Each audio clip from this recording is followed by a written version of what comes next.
Bismillahirrahmanirrahim. Assalamualaikum warahmatullahi wabarakatuh. Innal hamdalillahi nahmaduhu wa nasta'inuhu wa nastaghfiruh wa na'udzu billahi min shururi anfusina wa min sayyiati a'malina. May yahdihillahu fala mudilla lahu wa may yudlil fala hadiya lahu. Asyhadu an la ilaha illallah wa asyhadu anna Muhammadan 'abduhu wa rasuluh. Rabbi shrah li sadri wa yassir li amri wahlul 'uqdatam min lisani yafqahu qawli. Amin ya rabbal alamin. Summa amma ba'd.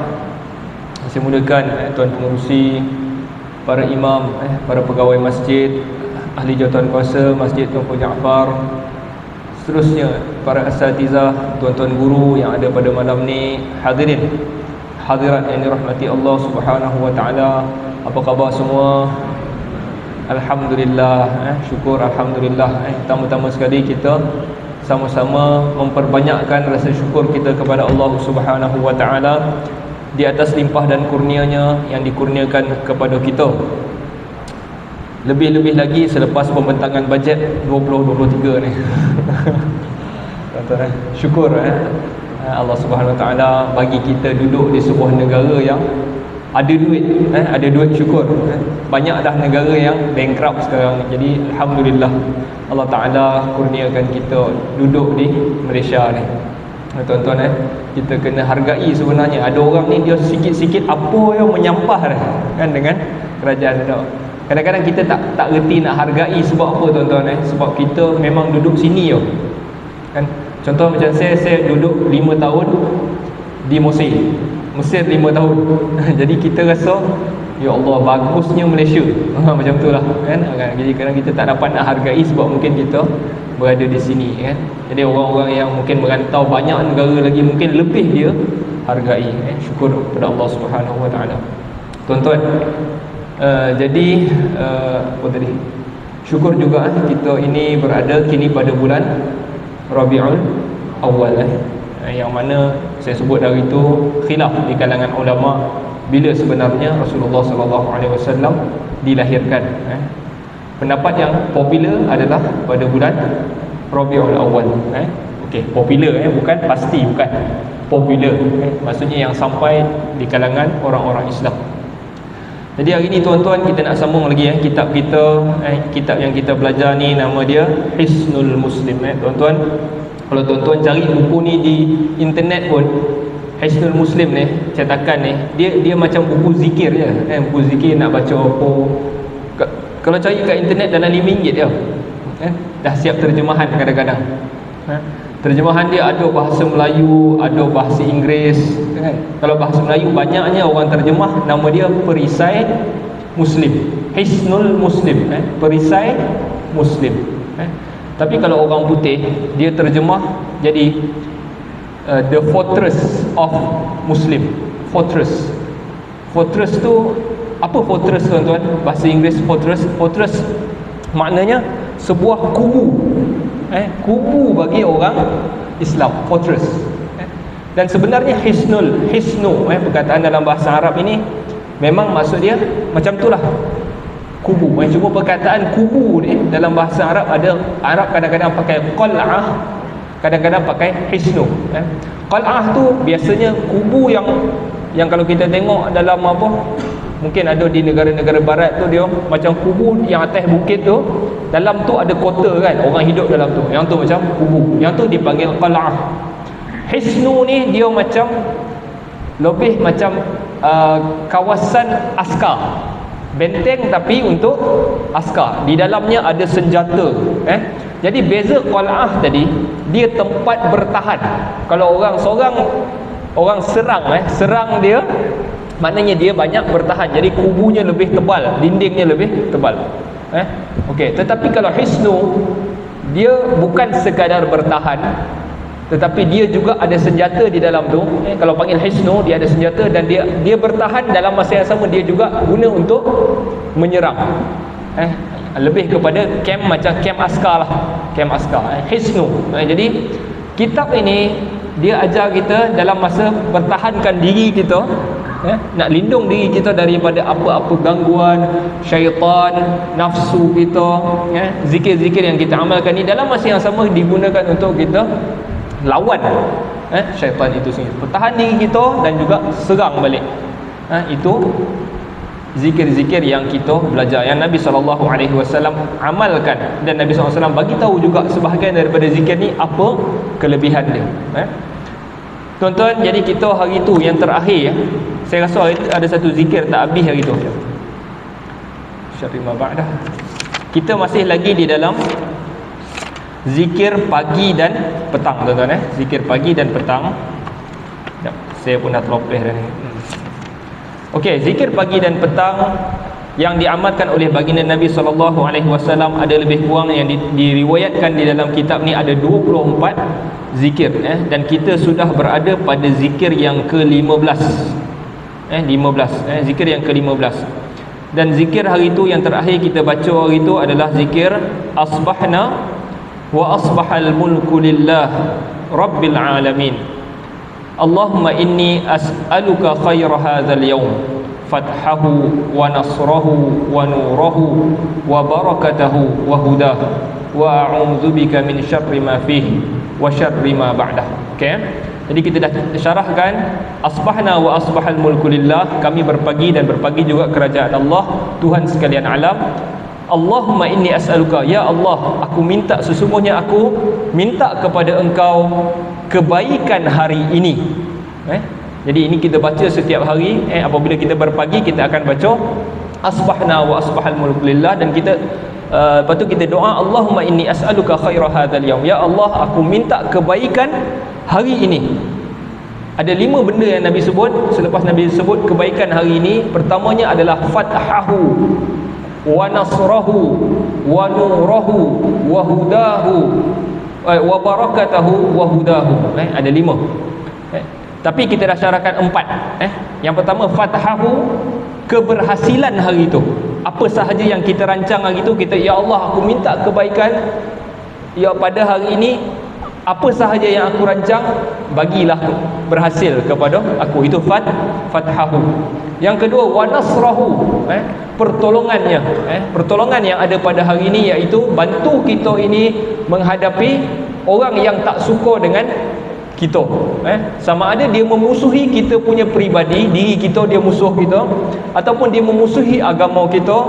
Kita minta Allah Ta'ala tolong, bantu aku menang ke atas orang ni. Yang tu yang kedua kita minta. Dan yang ketiga kita minta wa nurahu. Nur maksud dia cahayanya. Apa maksud cahaya di sini? Cahaya yang ditafsirkan para ulama di sini membawa makna petunjuk agama. Petunjuk agama, cahayanya, maknanya apa sahaja yang aku buat hari ini, ia mendapat petunjuk dari segi agama daripada Engkau. Janganlah aku buat kesesatan hari ini. Wa nurahu wa barakatahu, barakat hari ini. Apa itu barakah? Berkat. Apa itu berkat?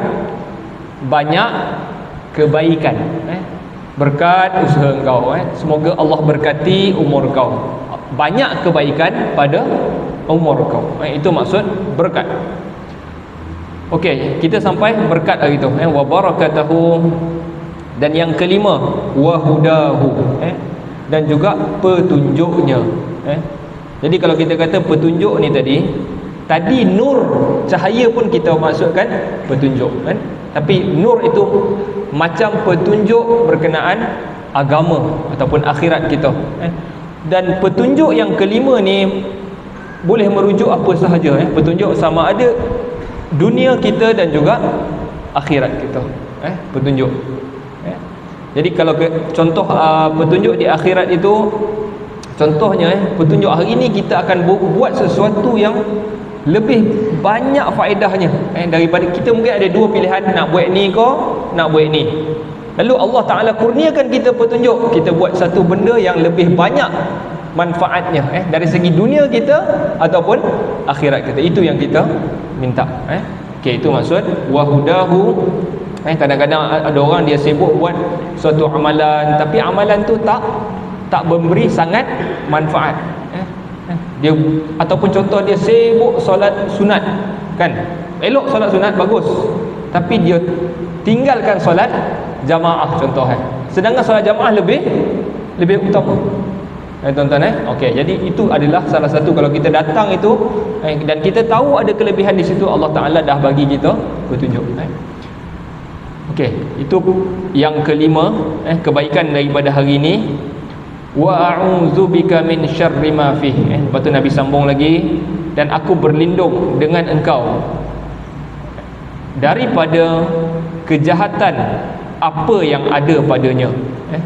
Kejahatan apa itu? Kejahatan sama ada dunia kita ataupun akhirat kita. Jadi banyak keburukan ataupun kejahatan yang ada, kita minta Allah Ta'ala, yang Allah Ta'ala dah kadang-kadang dah takdirkan dah, tapi kita minta Allah Ta'ala, ya Allah aku berlindung dari segala kejahatan yang ditetapkan engkau ni, aku minta berlindung. Jadi doa, sebab tu para ulama kata doa boleh menolak ketetapan, bukan ketetapan yang ni lah, ketetapan keburukan. Jadi kita doa, kita boleh elak ketetapan itu. Keburukan apa yang ada padanya, aku berlindung daripada dengan engkau daripada keburukan yang ada padanya, wa syarri ma ba'dah, dan keburukan apa yang ada selepasnya, yang ni esok.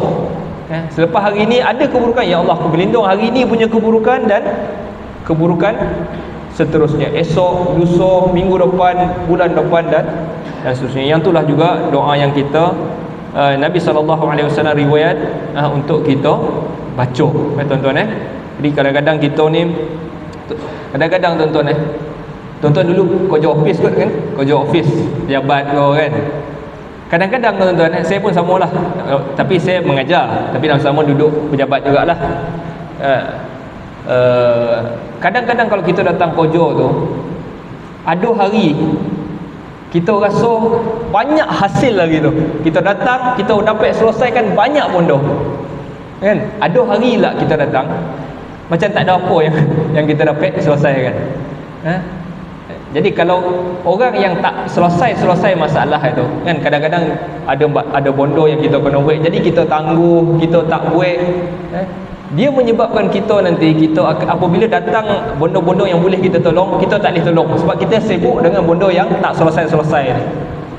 Jadi kita minta kepada Allah Subhanahu Wa Taala dengan membaca doa ni, kita dapat selesaikan urusan. Ya Allah aku minta kebaikan hari ini, berhasilnya hari ini, monang hari ini, petunjuk, keberkatan.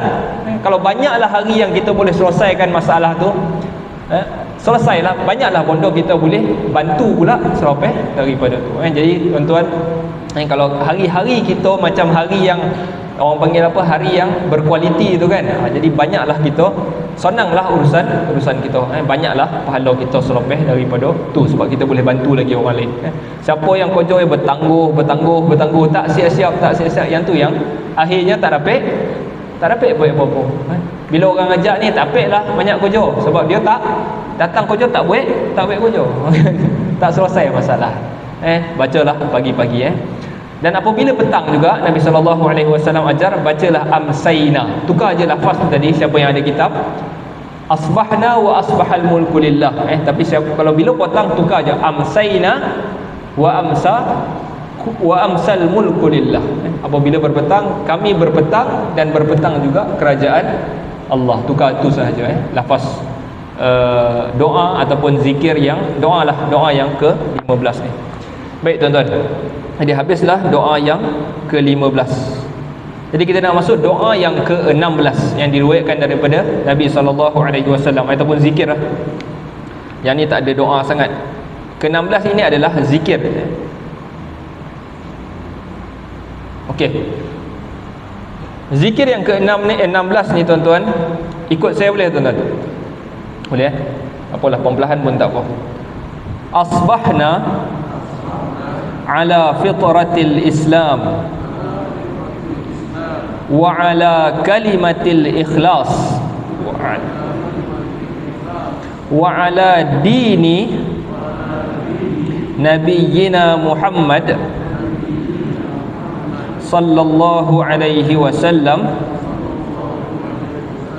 wa ala millati abina Ibrahim hanifan muslima wa ma kana minal musyrikin.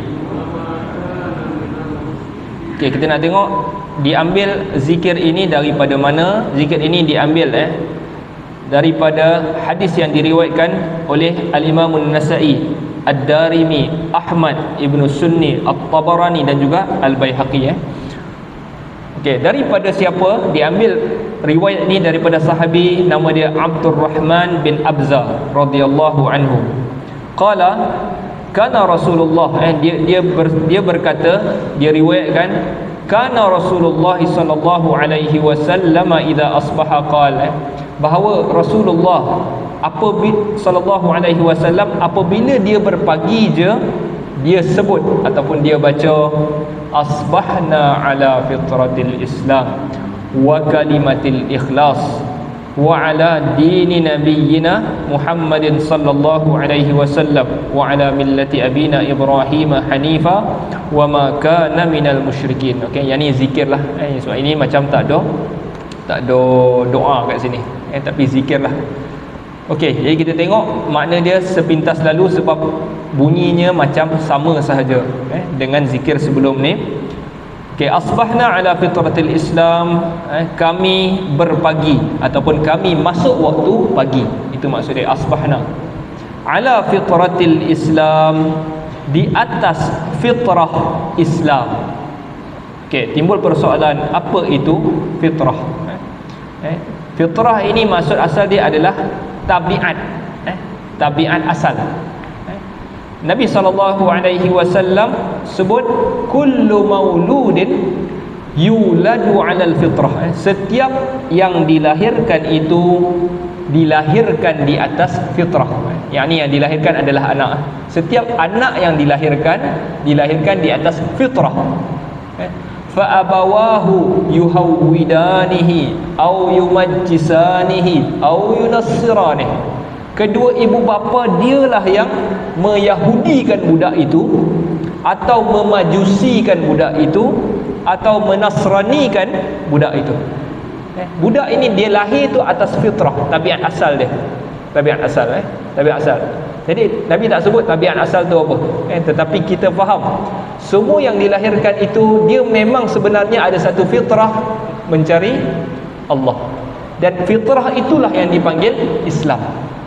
Islam. Jadi Islam adalah agama yang kita lahir budak tu, kalau mak ayah dia tak kacau dia akan balik kepada agama asal, iaitu Islam. Itu nama fitrah. Sebab tu sebahagian kumpulan, kalau tuan-tuan tengok kumpulan geng-geng yang banyak tukarkan orang daripada agama sekian-sekian masuk Islam, kan ada sebahagian persatuan di Malaysia ni, contoh macam MRM ke, ataupun macam Zakir Naik ke, kan. Okey, mereka ini sebenarnya tak suka orang kata convert, kan. You masuk apa? You convert masuk Islam. Convert maksud dia tukar. Convert tukar. Jadi dia orang tak suka dengar perkataan convert. Dia orang nak tukar perkataan revert. Revert itu maksudnya dia balik-balik. Convert asal ni tukar jadi macam ni. Revert maksudnya dia ni asalnya macam ni, tapi dia pergi dah salah agama dan dia patah balik. Itu maksud. Sebab tu agama Islam adalah agama asal, patah balik. Asalnya kita lahir dalam Islam, dan sebagian orang disesatkan dengan ilmu, dengan ibu bapanya yang memang agama macam tu, jadi dia sesat.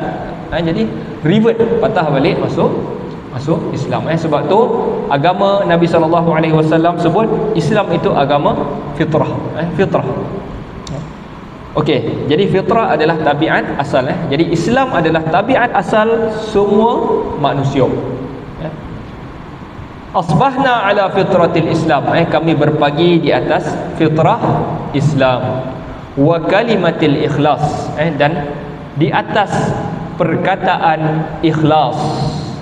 Apa benda pula ikhlas? Apa ikhlas?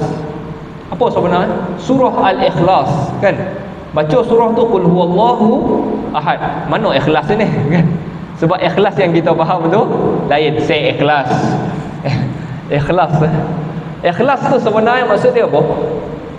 Ikhlas ni datang daripada perkataan Arab akhlasa. Akhlasa yukhlisu ikhlas. Akhlasa ni membersihkan. Kalau kita buat sesuatu tu, niat kita itu bersih dari segala-gala, satu je tujuan kita, nak dekat kepada Allah Azza wa Jalla. Itu perkataan ikhlas. Bukanlah ikhlas tu pahala pun tak nak, tak. Kita tak nak orang puji kita, kita tak nak orang tengok kita. Kita buat itu hanya nak dapat pahala Allah Ta'ala. Itu maksud ikhlas.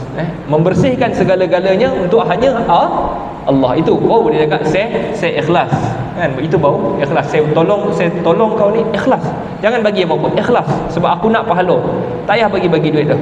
Itu maksud ikhlas. Jadi surah Al-Ikhlas tu maksud dia membersihkan segala kesyirikan. Ikhlas tu bersihkan. Jadi surah Ikhlas itu membersihkan syirik. Qul huwallahu ahad. Allah itu satu. Kita bersih dari segala-gala kesesatan. Tuan-tuan, duka cita tuan-tuan, Qul huwallahu ahad tu sebahagian kumpulan gunakan surah Al-Ikhlas untuk mensyirikkan manusia pun ada.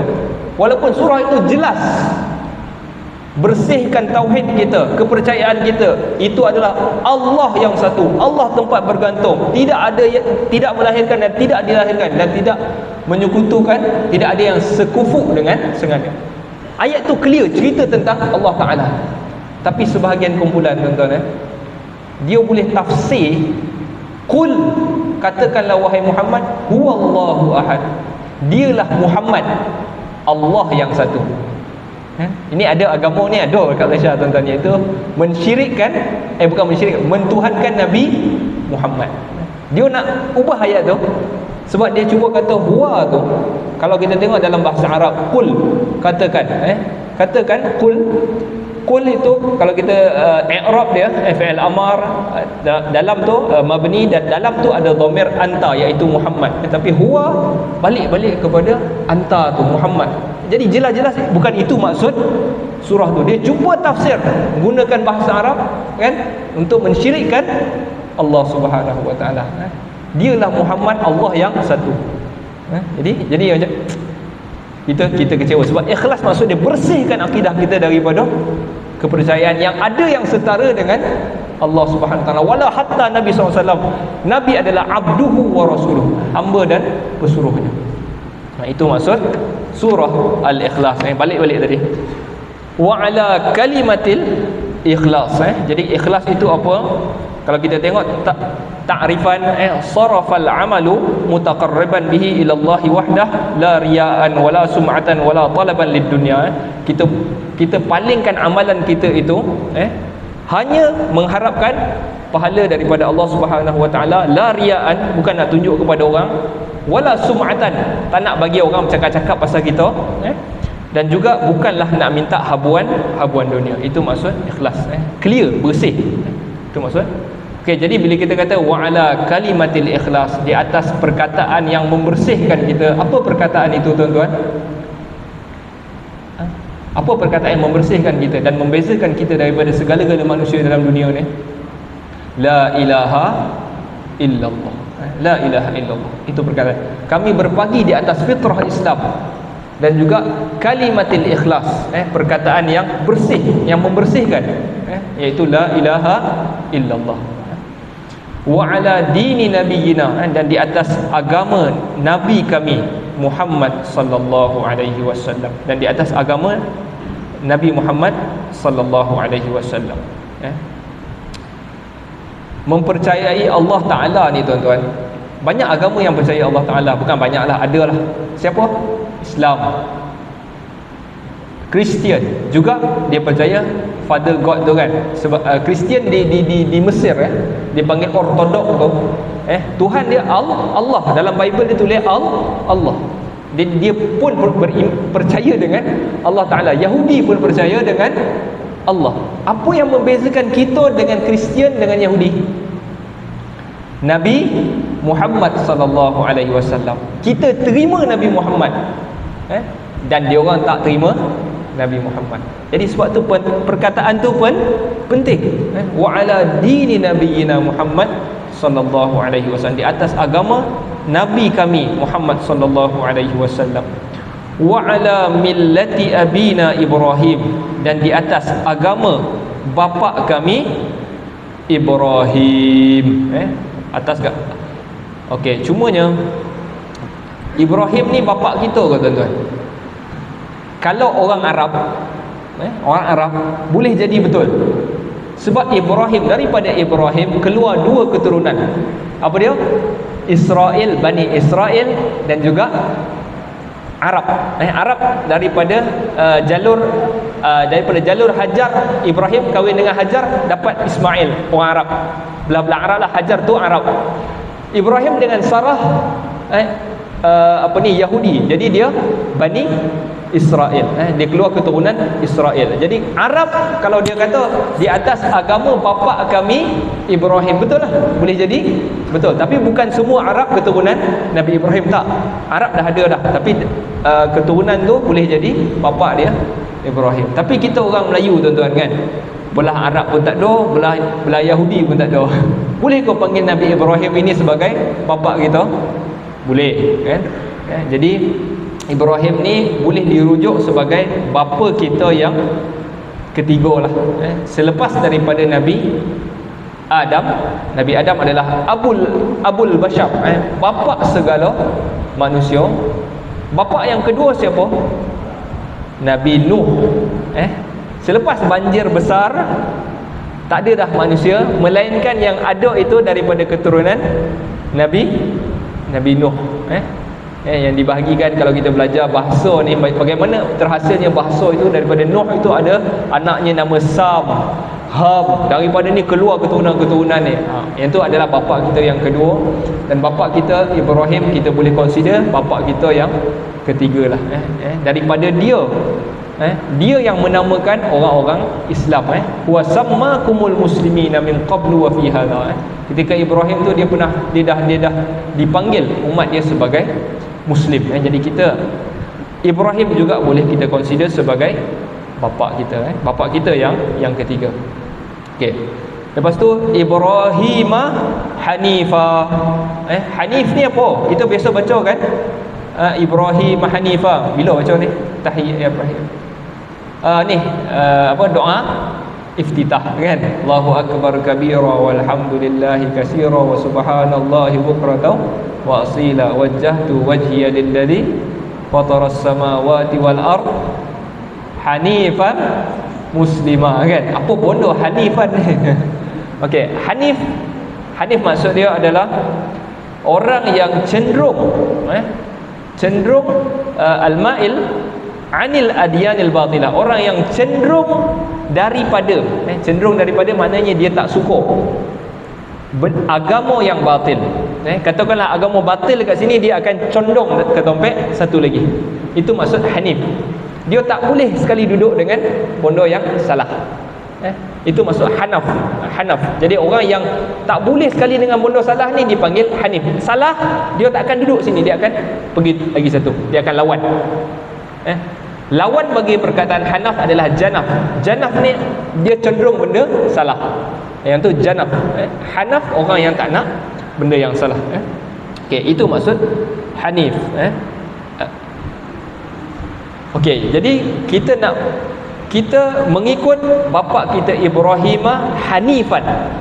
Dia ni cenderung kepada bukan benda yang salah. Kalau kita tengok sejarah Nabi Ibrahim, berapa banyak dia debat dengan orang kaum dia. Kaum dia mula-mula sekali bapa dia pembuat berhala, dia lawan bapa dia tak bagi. Lepas tu dia pergi pecahkan berhala kan? Dia tak boleh tengok benda salah. Itu bapa kita Ibrahim.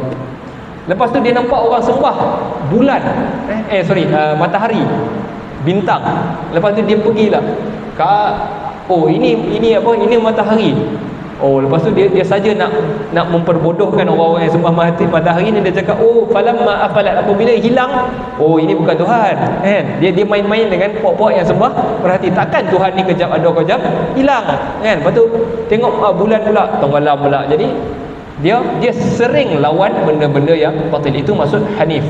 Jadi kita minta Allah Ta'ala jadikan kita seperti mana bapa kita Ibrahim. Kita sentiasa elak dari benda-benda yang batil. Hanifah. Muslimah, Muslim, orang yang menyerah diri. wa ma kana minal musyrikin, dan tidaklah kami wa ma kana, dan dia dan Ibrahim itu minal musyrikin, bukanlah dia itu di kalangan orang-orang yang mensyirikkan Tuhannya. 8:10 dah kata. Dah lama lagi. Jam tu copek lah. Saya rasa nak kena bagi tahu tu. Yang tu 8:10 saya dah nak habis dah masa ni kan. Okey. Jadi kita satu lagi doa. Jadi hari ni kita sempat 2 doa lah. Okey, doa yang ke-17. Kita nak habis dah ni zikir pagi dan petang ni. Doa yang ataupun zikir yang ke-17 tuan-tuan. Ikut dengan saya sekali. Subhanallahi wa bihamdih. Dah, tu ya. Subhanallahi wa bihamdih. Okey. Berapa kali nak baca? Dalam buku tu dia tulis mi'ata marrah. 100 kali. Baca subhanallahi wa bihamdihi mi'ata marrah. Jadi kita nak tengok dulu apa bondo yang 100 kali ni. Hadis ini ataupun zikir ini diambil daripada hadis yang diriwayatkan Abu Hurairah radhiyallahu anhu, qala Rasulullah sallallahu alaihi wasallam. Hadis ini diambil daripada mana nombor 1 ni? Tak ada orang suruh hadis taqaddam bi raqam wahid alma. Tak apa, dia punya nombor 4 man qadaha. Hadis ni riwayat Imam Muslim tuan-tuan dalam sahih Muslim. Man qala hina yusbih wa hina yumsi subhanallahi wa bihamdihi mi'ata marrah lam ya'ti ahadun yawmal qiyamah bi afdali mimma ja'a bihi illa ahadun qala mithla ma qala aw zada alaih. Sesiapa yang membaca ketika berpaginya dia ataupun ketika berpetangnya dia subhanallahi wa bihamdih 100 kali tidak akan datang seseorang itu pada hari kiamat yang lebih baik daripada apa yang dia datang dengannya, kecuali seseorang yang berkata seperti apa yang dia kata ataupun lebih sikit daripada dia. Okey, itu terjemahan secara literal. Mungkin tuan-tuan tak faham, ulang balik.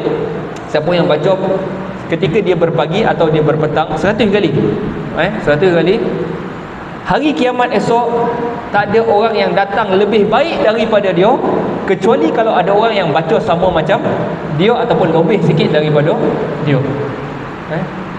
Jadi ini pun jadi perbahasan di kalangan ulama. Kalau macam tu